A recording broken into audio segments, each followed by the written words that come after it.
एक दिन की बात है। आरोही सुबह पार्क में टहलते हुए जा रही थी। तभी उसे एक रोती हुई बच्ची मिली।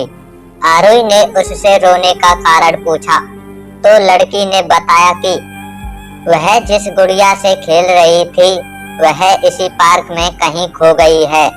आरोही ने उस बच्ची को उसकी गुड़िया ढूंढ लाने का आश्वासन दिया, जिससे वह बच्ची चुप हो गई।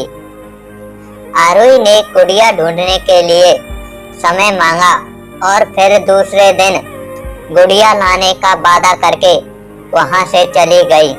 पर गुड़िया ना तो आरोही को मिली और ना ही उस छोटी बच्ची को।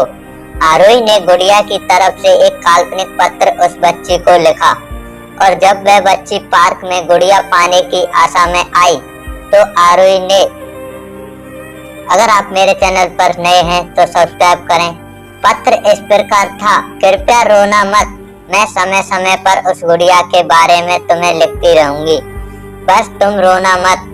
अब आरोही रोज उस खोई हुई गुड़िया की तरफ से काल्पनिक पत्र लिखने लगी और लगभग रोज की उस बच्ची को पढ़कर सुनाती, जो कि यात्रा का काल्पनिक वर्णन हुआ करता था। आरोही ने इस काल्पनिक लेकिन रोचक वर्णन ने उस बच्ची को रोने नहीं दिया। वह खुशी खुशी अपनी गुड़िया की घुमक्कड़ी के किस्से सुनाने लगी।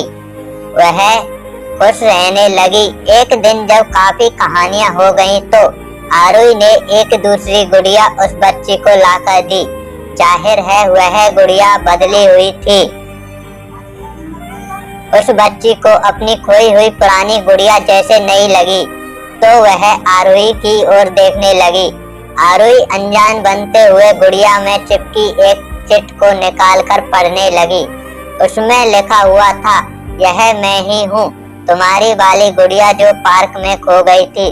दुनिया भर की लंबी यात्रा की वजह से मैं थोड़ी बदल गई हूँ।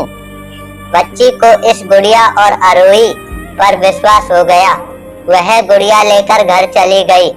वर्षों बाद जब वह बच्ची बड़ी हो गई तो एक दिन वह अपनी अलमारी में कुछ ढूंढ रही थी तो उसका ध्यान उसी गुड़िया पर गया जो आरोही ने उसे दी थी। बचपन की बातें याद करके वह हंसने लगी। उसे सब समझ आ चुका था कि आरोही ने कैसे उसका मन रखा। उसे उस गुड़िया पर फिर प्यार आने लगा। वह उसे बड़े गौर से देखने लगी। तभी उसकी नजर गुड़िया की फ्रॉक की आस्तीन में छुपे एक छोटे से पत्र पर गई। उसने बड़ी व्याकुलता से वह पत्र निकाला और पढ़ने लगी। पत्र में यह लिखा हुआ था, हर वह चीज जिससे तुम प्यार करती हो कभी न कभी तुमसे खो जाएगी और जो तुम्हारे पास होगी वही तुम्हारे लिए सच्चे रूप में बनी होंगी। रूप भले ही भिन्न होगा पर प्यार एकदम खालिश होगा। खत्म। हमें कमेंट करके बताएं आपको यह कहानी कैसी लगी। अगर आपके पास भी ऐसी कोई कहानी है तो हमें जरूर शेयर करें। हम कोशिश करेंगे आपकी कहानी को लिखने की।